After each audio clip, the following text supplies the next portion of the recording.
I chose the name Dope God because just the transition of eras and decade. I've been in music over a decade, and the sound has changed so many different times. Regions have owned the game so many different times, from New York to Texas to Atlanta to California. You know, so many different pockets came and had so much to say.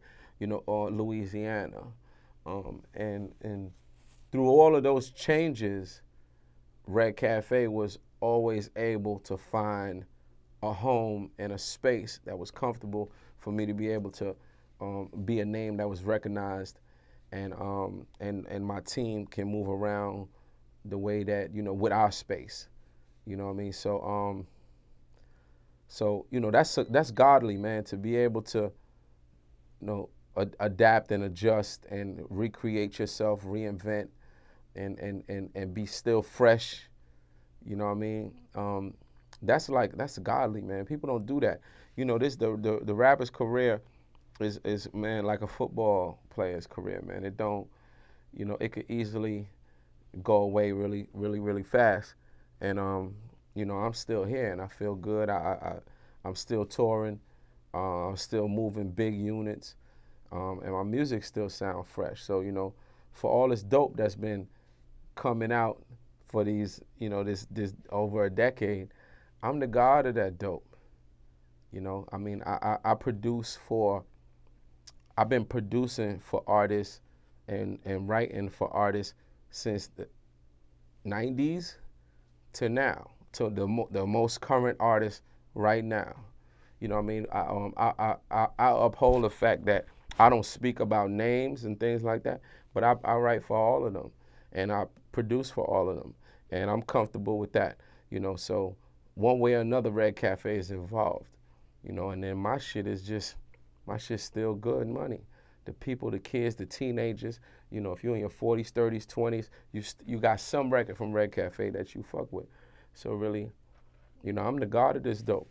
You know what I mean? So that's where that's my my new moniker, and it's also the name of my mixtape. Cheers to that. Well, I have if you look at the Dope God artwork, it's unique, it's different. You know what it is it's showing life and attitude and expression.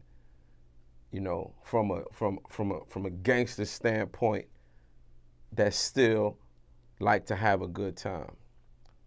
So, you know, I watched Ted. Ted was like a movie that I really enjoyed. Ted takes you through a lot of things that goes on with the homies. So, you know, you want to have, you know, I was watching something that said like, you know, the dog is a man's best friend. One thing you could always, you know, 99% of the time you could depend on your dog to be loyal to you and always hold you down, you know. And I got that kind of thing out of from the TED. So when I did the artwork, I grabbed it from a video that's on the mixtape on one of the records called Rojo, and I grabbed the still and I was like, this is it, because you know it got me with my alcohol. You know, I'm getting pulled up. I got the homie with me. It was my guy. He's on the run. He can't even, you know, he's not he's in a space where he needs to just be low. But at the end of the day, this is my road dog. So him being there just meant a lot. And then he was in the TED suit. So it's just the symbolism of man and his best friend, you know, and it came from the film. So, and it was ignorant. It's me, no shirt on, you know, bandana, jewelry, pulled up, and I thought it was a fun and it was today. It was a today look, you know. So that was it. My release date initially, when I dropped it on March 3rd, and my idea initially was to I was gonna release my album on July 3rd. So I was gonna release a tape, Dope God 1, 2, 3, 4, 5, onto the album, because the album is called Dope God as well. And I was gonna drop it every month on the 3rd. That was my intention. But after I put the tape out, the tape was getting so much of a crazy response, I didn't want to trump the tape with the next one. So I'm like, man, maybe we need to wait and change the strategy, push the album back a month or two, let people get a chance to sponge it up. People busy. They busy now, so they not really online every day. People got families, different things they doing. Everybody's ambitious, getting to it. So I want to give the tape a little bit of time so it can, you know, just people can sponge it up and kind of live with it and, you know, fall in love with certain records. So so that's what I did, and now we coming up to when I'm gonna drop part 2 of the tape before the actual album. So I'm probably only gonna drop 1 more project instead of 2 more before the album. So March 3rd, that was the reason for it. I did 17 songs on the project. Now, I'm big on keeping a project really, really tight. Don't put too many songs on it.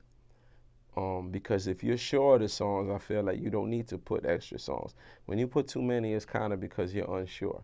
So when I did it, it just felt like it wasn't a long enough listen for being that I've been gone so long.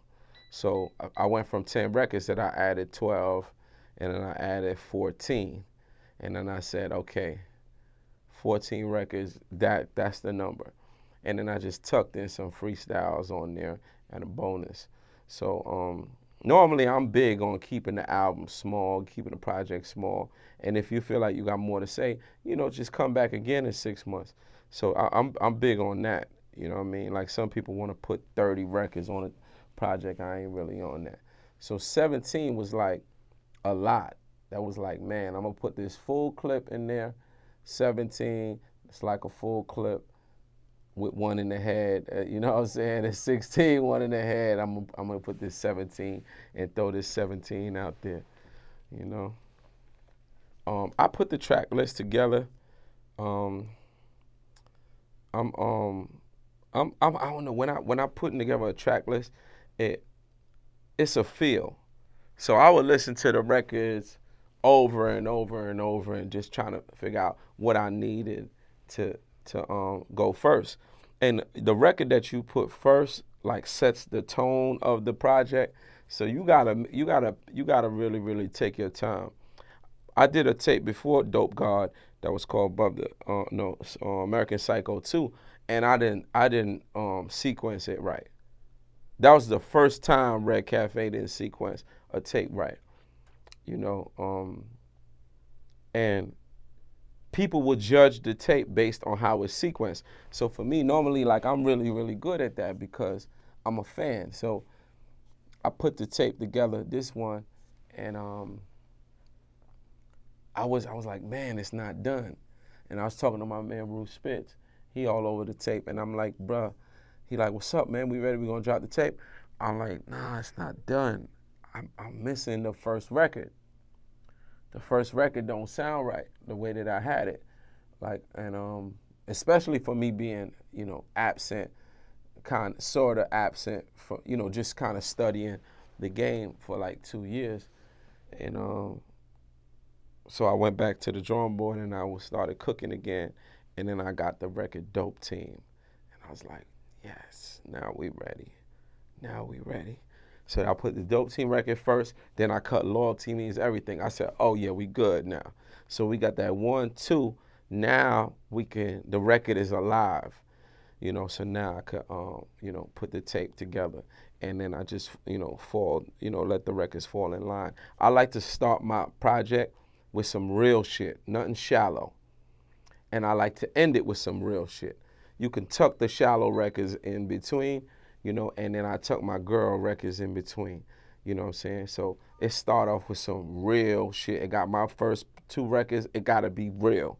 It gotta take you in a space where people can connect and feel like, hey, damn, this nigga talking about shit that I've been through, or whoop, whoop, whoop, something that can connect with the masses on a street level.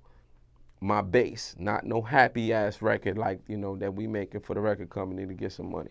So That's what we did with Dope Team, and then with Loyalty Means Everything. And I made it a point to make sure it was records that have my niggas on there that I'm putting on, not anyone outside. Shout out to everybody that supported me on this project.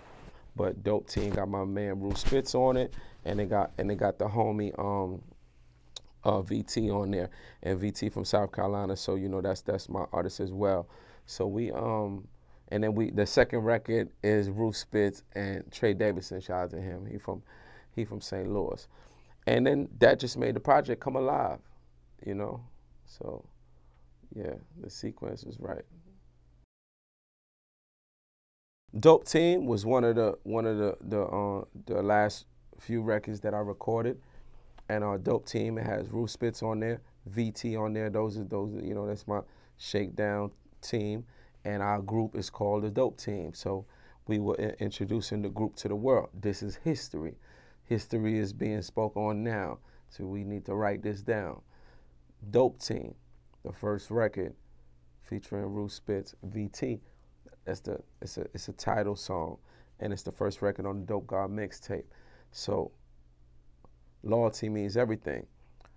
Trey Davidson is on there, Bruce Spitz as well. But Trey Davidson, the name of his crew and his team is Loyalty Means Everything, LME. That's his squad. So we made that record because when I just learned in this business, it's about branding. It's just so many things going on your phone. You got 1,000 apps. You got girls calling you. You got schoolwork. You got business. You got paid bills. You got so much going on keeping up with your favorite artist or athlete, or you got to figure out ways to brand things so people can remember it. So, you know, what better way than to make a record? Because if it end up being someone's favorite record, they'll always swerve back to connecting that to you and whatever you had going on. So those are two records that are essential and are important on the project. Another record is Still Here. Still Here is a record where I'm speaking on Chinks, the life of Chinks, the life of my man Bullet that passed away 2 years ago. And this is featuring Fabolous. This is a record that I made it be the last record on the project because I feel like after that song, I can't listen to anything else. So it should close the project off. These are records that's kind of very, very, very important to me, and I put them in a place where you have no choice but to check it out because it's real records that gonna connect with everyone. Everyone, loyalty should mean everything to everyone. To me, loyalty is like number one. Honesty is number one. These things are like the most important thing to me.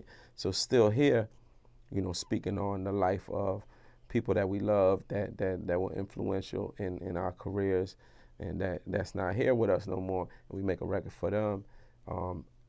Everyone can relate to losing someone that was influential to them or part of what they got going on. So we set those records in as well. She a Bad One, Bad Bitch Alert, featuring E-40. That's the record that I'm pushing because I wanted, when I go to my concerts, I really want to, it's a lot of niggas at my concerts, you know. I make records for the homies, for the streets. So I needed a little bit more perfume and a little less aftershave. Well, not less, but I needed a balance. It was a lot of aftershave in the concerts. So what we did was we got the female friendly records going, made hits out of those, so we could salute the women that's winning. And you know, we want to let them know that we down with them. We want them to be down with us. So really, that's what it is, you know. So She a Bad One, Bad Bitch Alert. Salute to the ladies that's winning the career, women with that attitude that know they gonna get up, get out, and get it. They don't need nobody. You know, if they want somebody around, that's a choice. You know what I mean? Salute to them. So these are records that I highlight on the project. You know, I'm sure there's more because we really like, you know, I really fuck with this, this tape and how it came out. There's a record called Spaceships. That's a special record, you know, featuring VT and 200. It's special because 200, you know, he's from South Carolina, from Charleston, and he passed away a few years ago. And he featured on the record. You know, so that was a blessing for me to be able to have 200 on there and make his legacy keep being heard through my following. You know what I mean? Like, that record is on there. So, you know, there's a few more records that I think the people need to go ahead and listen to, and when we do the part 2, we can tell them about those records as well. TheDopeGod.com, it's available, believe that. What fans might not know about this project is it's a prequel to, I'm getting people re-familiar with my voice. Because I kicked back, I wanted to be a fan and kind of listen to what was going on and, you know, be inspired, and then come strong and come back with my new sound and just get people re-familiar with my voice and just hit it hard. 2016 was my plan of putting out like 6 projects from me and my team. Not all from me, but me and my team. And this was the first one. So this is a fun fact. This Dope God, the mixtape, there will be a Dope God 2, the mixtape, then the Dope God, the album. So the branding is all there. So this is a fun fact. You got part 1. If you already downloaded it or you've been streaming it or whatever, just know we're about to release part 2, and it's just gonna take you into the actual album, you know. So the voice of Red Cafe is back here, so the people could get familiar with it. That's what I needed.